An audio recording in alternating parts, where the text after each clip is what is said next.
Welcome to Building the Future. I'm your host, Kevin Horick. You can check out new episodes of the show every Tuesday and Thursday at 2 p.m. If you missed an episode or want to get more information about the show, please visit buildingthefutureshow.com.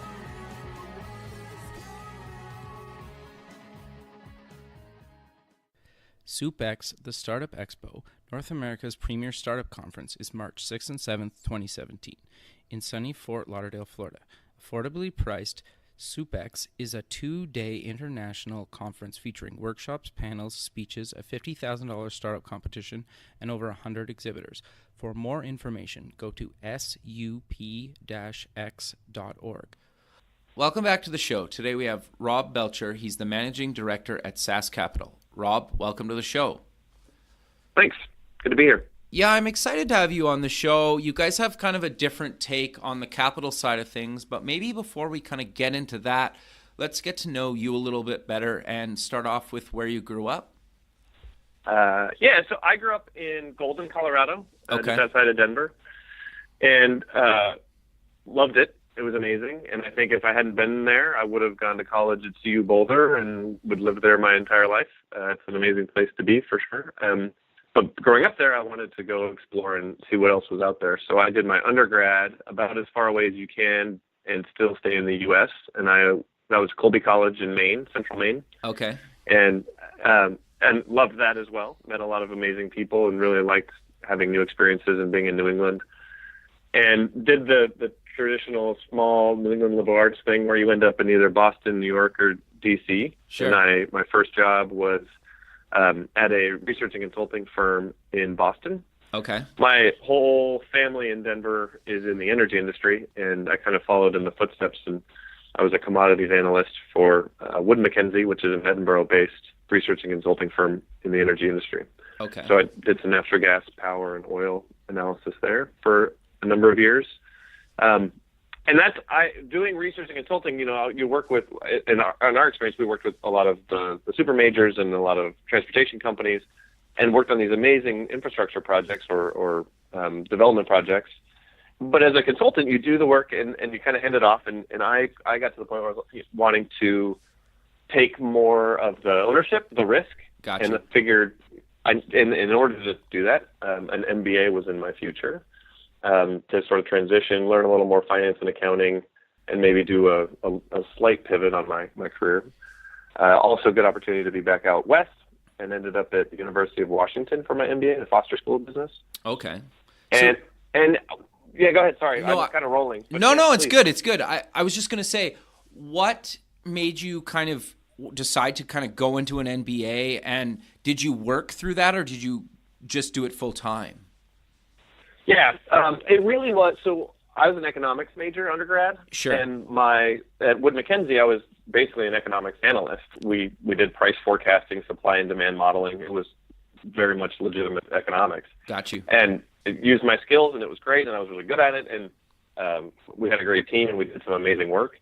But like I said, I think the bridging from there to being in a business development, corporate development role at Shell or Total or something, I would need a more accounting and finance experience and background, and that's what was missing. I didn't know much about corporate finance. I knew sort of bare bones accounting, but more about accounting and things. So, I looked around and realized quickly that I just didn't have the skill set to jump into working for a major in an M&A, corporate development, business development role, or a hedge fund or a private equity fund or something like that. So that was the realization, and I decided to do full-time to give myself some time to research other options and look around, right. As opposed to trying to work through it.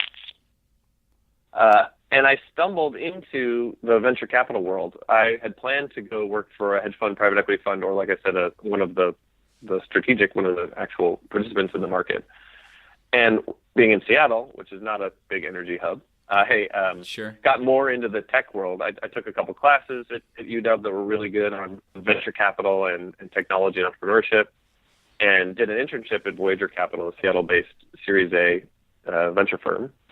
And that sort of took me in a different direction, but it's been great. So I can talk more about that. But it wasn't the intent, and that's just kind of how life is.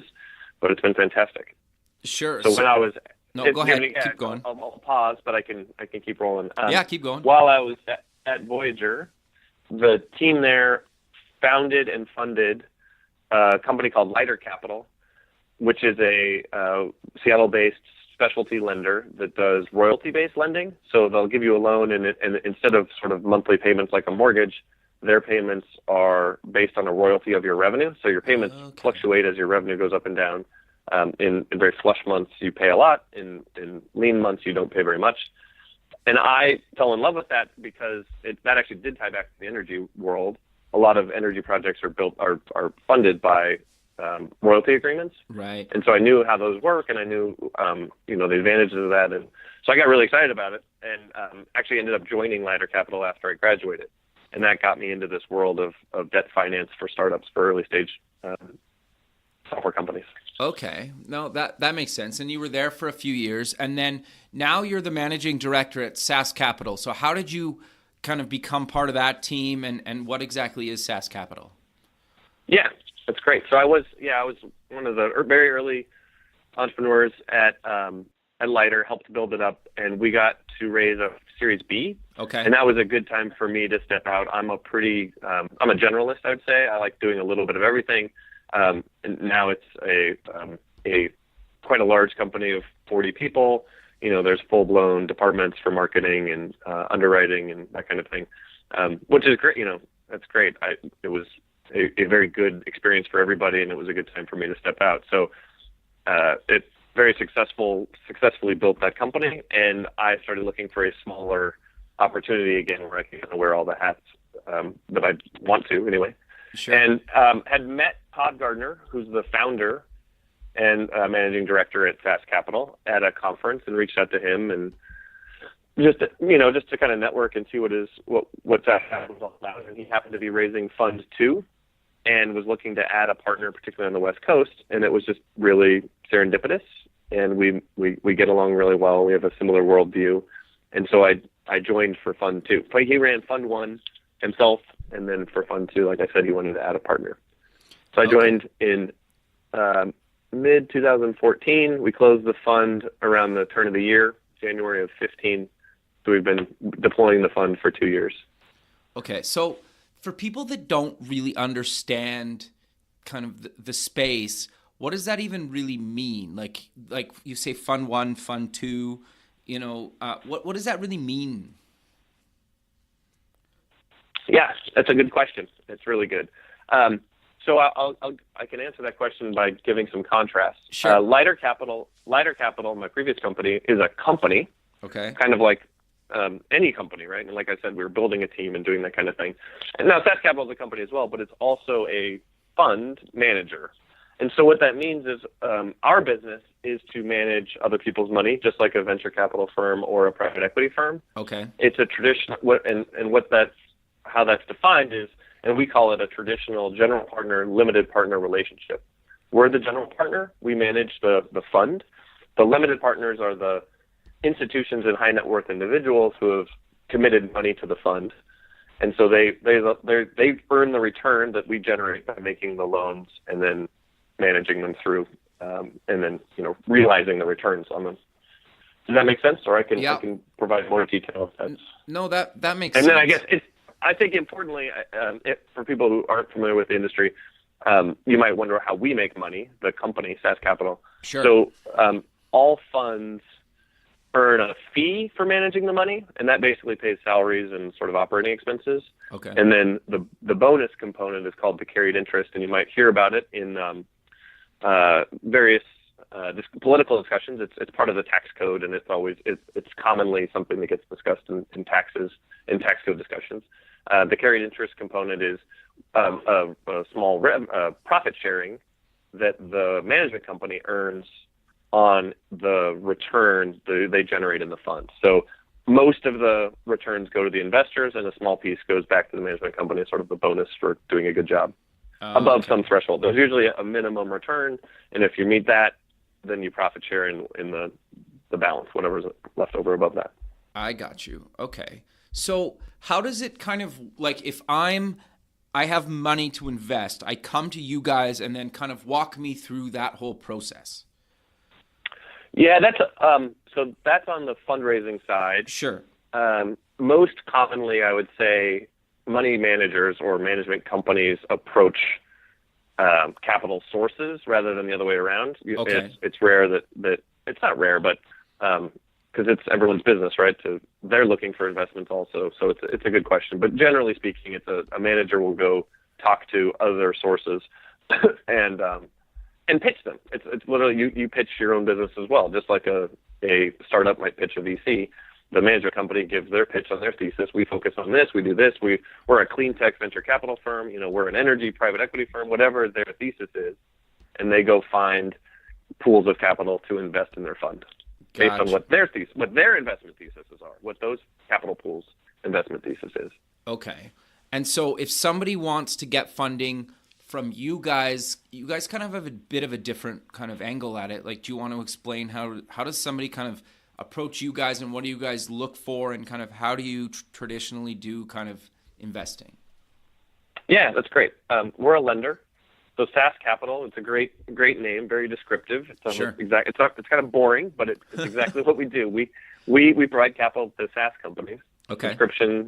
Subscription revenue, software as a service company. SaaS stands for software as a service. Right. So think of things like Spotify or Netflix, things you subscribe to and pay regularly. Sure. And we lend money to those companies. Specifically, we lend money to business-to-business subscription software companies. So Netflix and Spotify are a good example of what it is, but we wouldn't lend money to them because they're B2C. We focus on B2B.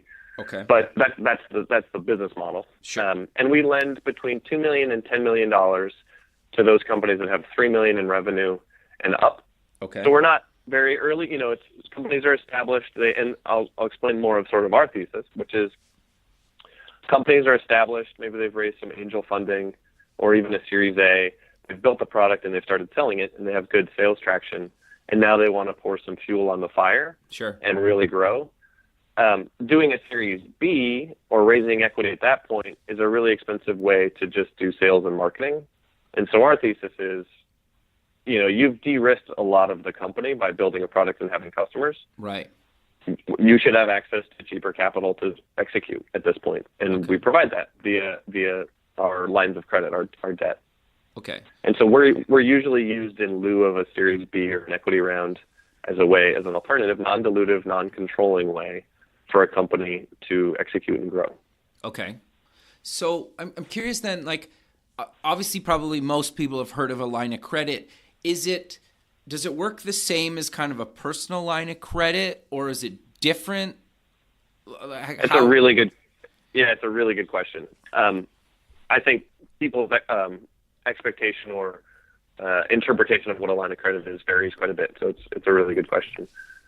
The reason we structure it as a line of credit is we're saying, hey, we'll give you $4 million to go grow. Your company is creditworthy enough to deserve that. It's available to you, but it's silly for you to, basically borrow it all today and pay interest on it all today for the next 18 months while $3 million of it sits in your bank account and you slowly spend it down. Okay. So the line of credit structure allows them, it's most people treat it as a committed round, but they just draw it down over time gradually as they need it and only pay interest on what they borrow over time as well. So it's a more interest expense efficient way to do it. So not only is it better than equity, right? It's no dilution and it's cheaper, Sure. but also it's better than a term loan because you're not over borrowing up front. Okay, so just so I'm clear, like if I go to the bank and get $1 million line of credit, I'm obviously like, they don't break it up into, I don't know, $100,000 chunks, right? Where you guys could potentially do that, or a $500,000 or a $250,000, something like that? Yeah, I think the important differentiation between a line of credit from a bank and us is most people use a bank line of credit to smooth cash flows. Okay. And so in lean periods, they'll draw on it and they'll use that money. Right. And then when they get big customer payments, they'll pay it down to zero or very low, right? Got you. Our borrowers might do some of that with the money, but more importantly, they're gradually increasing their borrowings because they're spending into the round. Sure. And usually towards some event. So they might sell the business, they might raise an equity round, that kind of thing. It's designed to get paid down over time too, if they want to go that route. Right. But it's not designed to go up and down, up and down, up and down like a cash flow smoothing line. Got you. Okay. So how does that work then? Like, you give me a bunch, and then if I need more, sorry, let me back up. So we agree on like a max amount that you're willing to kind of lend me on a line of credit, and then we decide kind of what the initial amount is, and then I just like reach out to you, say, okay, I need a bit more now, or I always have access to more. Like, how does that kind of work? Another great question on the structure. There are a couple moving pieces, so that's great. So I would say, I would be really clear here. We call ours an MRR-based line of credit. Okay. And that stands for monthly recurring revenue. And monthly recurring revenue is the GAAP accrued revenue that SaaS companies generate. It's the way SaaS companies' revenue is accounted for. And we base our lending off of that. Okay. Just real quickly and importantly, that's different than royalty-based lending or revenue-based lending, which is what Lighter Capital does, my previous company. Right. So just to be clear, so the royalty thing is based, the repayment is based on revenue. Ours is the amount that you can borrow is based on your revenue. So let me talk more about that and answer your question. But I just wanted to kind of separate those two things because sometimes there's confusion out there. Sure. So you and I decide on the size of the facility, and that doesn't matter. It could be $2, $3, $4, $5 million. Okay. But underneath that, we on our side, SaaS Capital, we do our analysis on the business, and we determine a multiple of your monthly recurring revenue that we're comfortable lending you at any one time. And ours is typically 3 to 7 times monthly recurring revenue. Okay. So a 6x multiple is nice, easy math because it's half your annual. 6 times monthly, is half your annual. So say you're a $5 million company. Sure. You could borrow from us $2.5 million, half your annual, right now. Okay.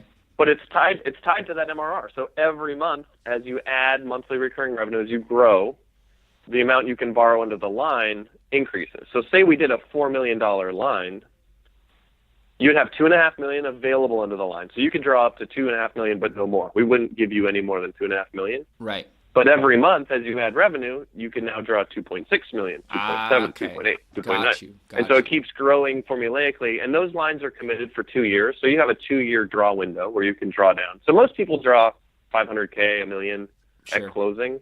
And then, like you said, like a month later, they call us, they say, we've made a hire or we want to do some more marketing. We'd like to draw $200,000. And so they do that. And we do that all the time. Okay. Some borrowers, do 2 big draws over the 2 years, and that's it. Some draw monthly. Okay. It depends on their own strategy and how they like to work. Got you. So do you guys ever potentially convert to equity at some point, or you're not in that at all? That's not, no. So we don't do any of that. Okay. I guess I can answer a question you haven't asked yet, but I think it's relevant here is kind of how it terminates. Yeah, that was going to be my next question, to be honest. Yeah. Excuse me. So we don't convert into equity. That's not how it terminates. Okay. But it after the 2 years is up, so I'd say it can terminate, or 3 things can happen after the 2-year draw period is up. One is we can renew for a 3rd year. So say it's going great, you really like it, you want to add to it, maybe do now a $6 million facility, add another $1 million to it. Great, no problem. We can do a 3rd year. You can do something to pay us off all at once, like raise a really big round and pay us off as part of that, or sell the business and pay us off as part of that. Importantly, too, you can raise a round or sell the business and we can stay in depending on how the deal is structured, too. But that's one way we can get paid off. And then lastly, it's designed to just turn over into a term loan at that point. So whatever you've borrowed just starts to amortize down just like a mortgage over 3 years. So it's designed to smoothly allow you to pay it down. It's not a bullet. You don't have to owe it all at once or anything like that. It converts over to a term loan, and you pay it down over 3 years. Okay. So I'm curious then, is there specific verticals that you guys prefer to lend money in, or it doesn't really matter, or where do you guys kind of play in that space? Yeah, that's a good question. I think I might broaden it up to sort of criteria or what we look for. Sure, that's and great. Kind of who we talk to. Yeah, so we are very niche in the fact that we lend only to SaaS companies. Okay. Therefore, we're geographically totally wide open, at least as far as our lawyers and our accountants have allowed us to go so far, Right. which is U.S., Canada, and the U.K. Okay. So we've got 4 portfolio companies in the U.K. We just closed our first one in Canada, and everybody else is in the U.S. Nice. So geographically open, yeah. As I said, companies with $3 million in revenue and up, but vertically pretty agnostic. We've got healthcare, IT, ed tech, your typical sort of business tools, sales enablement, marketing, automation tools, that kind of thing. So pretty wide open, generally speaking, business tools, some e-commerce tools. So that's, I'd say vertically we're pretty agnostic. Okay. But the key criteria for us is just credit worthiness. Again, we're a lender. Right. We're not looking for the next Facebook or the next Google. We're looking for a company that's doing great things. It is exciting. We certainly love the story. Sure. We're not totally agnostic to the story, but we want to, we want to hear a good story and make sure it's an interesting company that's growing. But more importantly, is just will they be able to pay us back? Right. So all of our criteria is more geared around the creditworthiness of the company. So growth, customer and revenue retention. Make sure customers aren't leaving in droves. Right. And, good margins. Those are things we look for. And Sure. burn rate, how much they're burning, and Yeah. are they going to run out of cash anytime soon, or do they have a decent runway? So it's more geared around, creditworthiness. Sure. Okay. Because I guess my next question would be around obviously you're not looking for a board seat. Then I'm assuming you guys aren't really doing any mentoring, or are you guys kind of as well? Because sometimes people get an investor because they're looking for somebody to mentor them as well, maybe make some connections, open some doors for them. Do you guys do any of that, or you're just fully kind of focused on just providing capital? Yeah, another great question. It's on so there's actually lender liability laws, and so we don't take board seats for those reasons. We don't want to be liable. We can't be liable. So no, we're pretty hands off, and that's actually one of the values of our structure, right? Is you've been doing this forever. It's your company. You want to maintain control. That's fine with us. Sure. That's great. We have covenants, certainly. You need to, kind of follow the loan rules. But aside from that, you can do it. You can pay yourself whatever you want, or that kind of thing. So control is based on the loan docs, but not at the corporate level.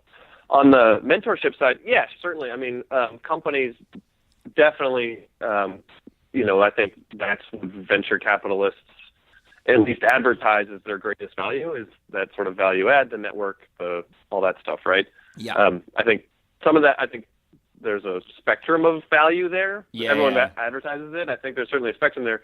That's why people historically have raised venture. We similarly, we to sort of our strategy of being kind of in between a bank and a VC. We're sort of between a bank and a VC on that front as well. I'm just trying to figure out where to start. We do some work with our portfolio companies and help them, especially on their reporting and their metrics and things like that, because that's also important to us. Sure. We're pretty hands off on strategy, what markets to target, that kind of thing, but happy to chat about it or introduce to folks that we know. But importantly, the cool thing about our portfolio is because it's so concentrated on just B2B SaaS companies, no one is really competitive with each other in our portfolio, but they're all going through the same issues. They're doing the same kind of, sales, should I build an outbound sales team? Should I build an inbound sales team? What are you guys doing on marketing? And so we get our CEOs together twice a year, and then we, obviously maintain a CEO email list. And so they interact and share knowledge and that kind of thing with each other, which has been really, really valuable and really interesting. Sure. No, that makes some sense. And you guys are in some big kind of cities kind of on both coasts where obviously there's pretty big startup hubs, right? And there's companies getting, funding kind of in both. Obviously, you being in kind of in the Seattle area and New York and stuff, those are big kind of company hubs, right? I'm not saying other places in the North America aren't, but like you guys are in some of the big hubs in kind of North America. Yeah, that's right. We try and be involved in our communities for sure. Through my work at Voyager when I was there, I've got a good network, and try and maintain that, and we do some panels and mentorship and stuff at some of the incubators and things, for sure. And then, we actually do our CEO events on each coast. You're exactly right. Cool. We do one in San Francisco and the other one in New York, just because of travel schedules and where our portfolio companies are based. It's easier or harder to get to one or the other, so we try and mix it up a little bit. Sure. So walk me through the process. Like, I meet all your kind of base criteria. I apply to get a line of credit from you guys. And I know it's probably different per company, but what's on average the range it takes from like kind of me submitting the documentation to you guys?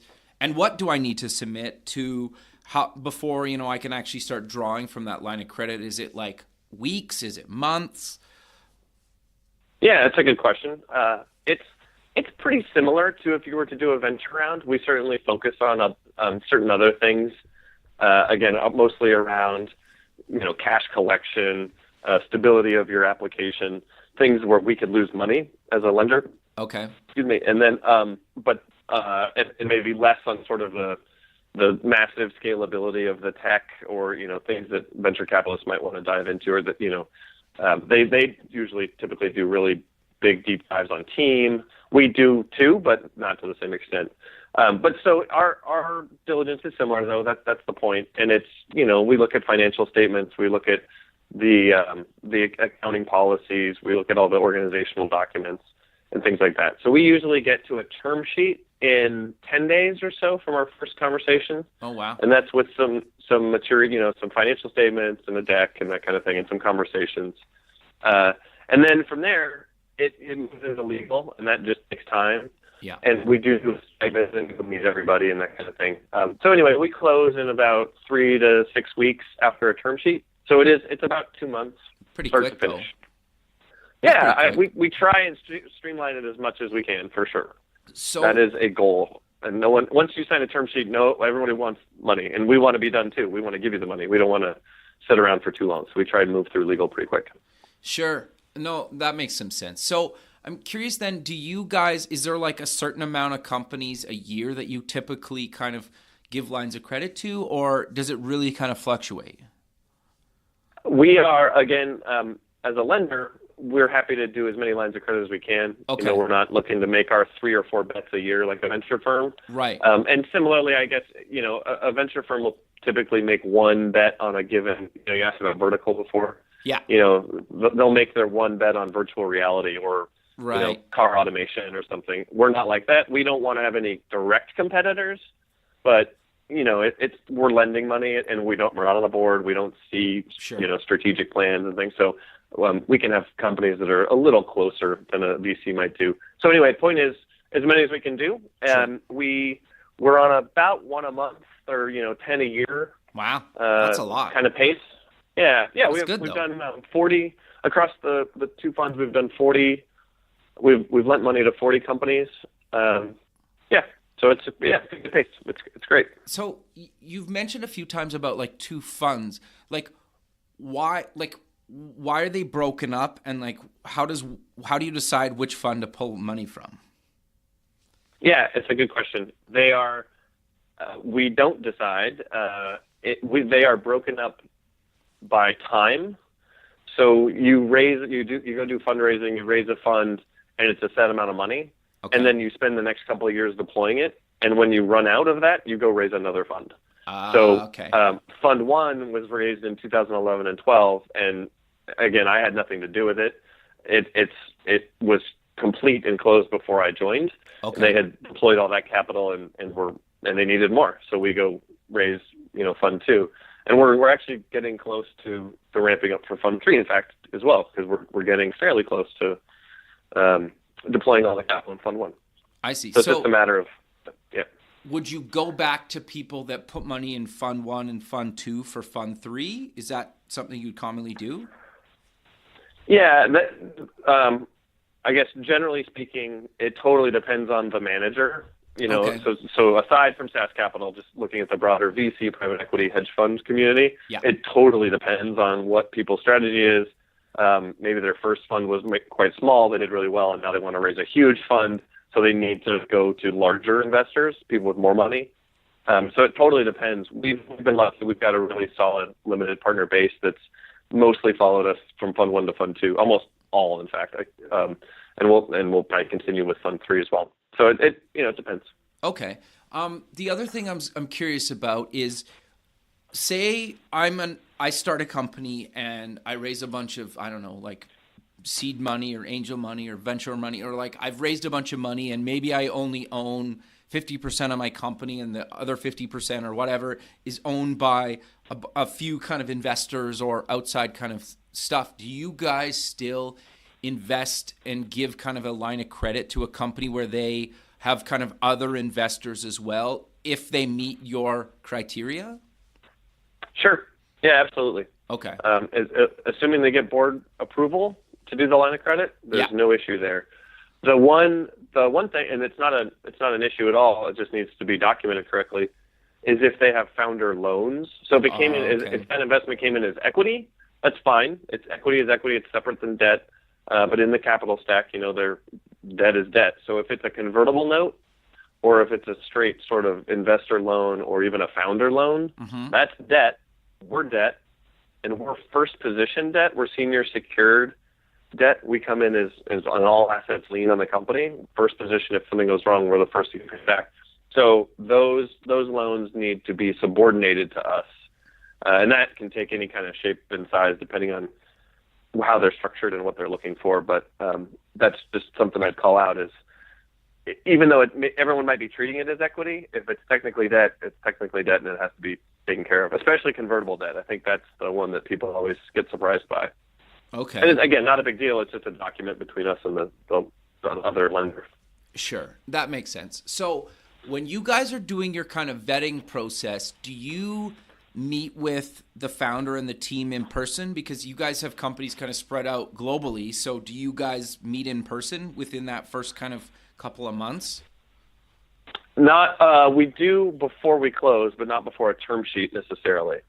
So after we sign a term sheet as part of our diligence, we do a site visit and we do meet everybody then. Okay. Just because you guys would obviously have to fly over to the UK. You mentioned you have some deals over there or up to Canada or... Yeah, that's right. Todd actually just got back from some diligence in the UK, and he's been talking about all week how productive he was on those 36 hours that he had on Monday when he flew back. So he got to work for 30 hours or something. Sure. Yep. No, we go visit everybody. And usually it's not too bad. The UK is a little bit of a slog, but not too bad. Sure. No, that makes some sense. So I'm kind of curious, like, you guys are just focusing on kind of providing these line of credits. Are you guys looking at moving into other ways of giving capital to companies, or are you just kind of going to stick in this kind of space? It's a great question. I think I can answer that by saying that Todd founded this company after being a venture capitalist for 10 years. Okay. So he did that for 10 years and actually was trying desperately to find this solution for his companies. They did an A round. They were growing. He didn't want to have to go do a B round just to finance growth. So we are both, and through my background of helping grow Lighter for several years, sure, and seeing how powerful it can be, we both really like what we're doing. We see the value of it. It's been really successful for our 40 portfolio companies. And, on our website somewhere, the number of hundreds of millions of dollars of equity value that we've helped create and save for entrepreneurs is real. It's real, and it's great. So we like it. We are always iterating and evolving ourselves. Sure. We don't have any immediate plans to do anything else, but we're happy to be flexible and creative if somebody needs something. We do have that advantage over like a bank. We do have some flexibility in our mandate and what we can do. But for now, we're enjoying what we're doing.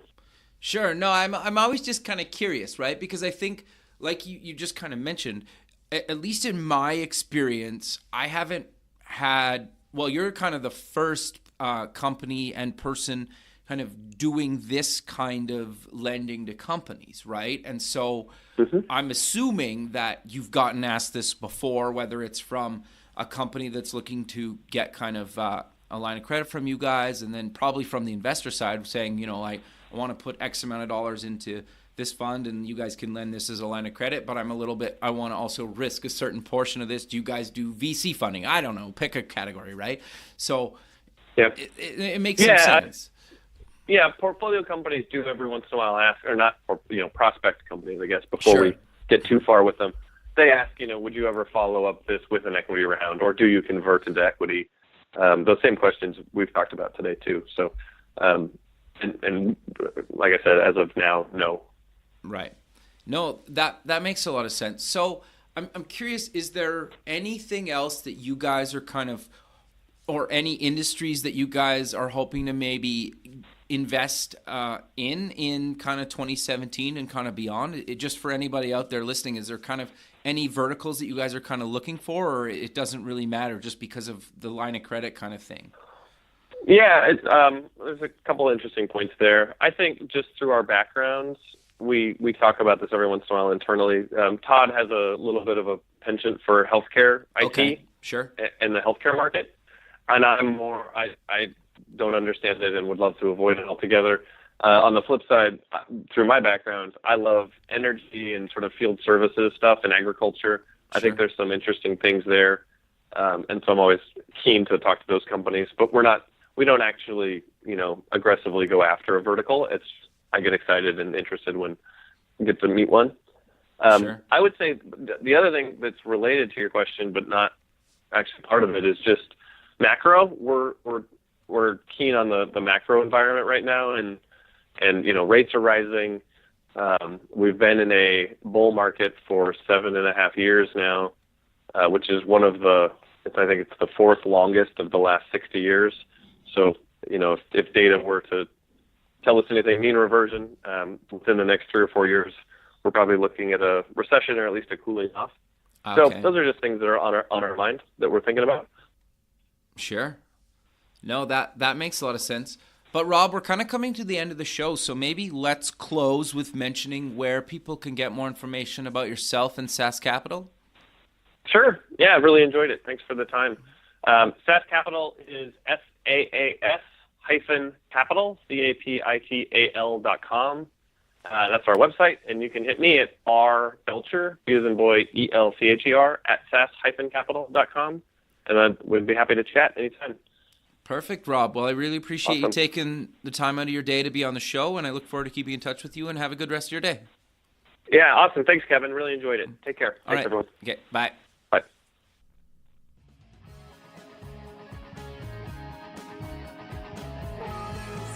Thanks for listening. The music for the show is done by Electric Mantra. You can check them out at electricmantra.com and keep building the future.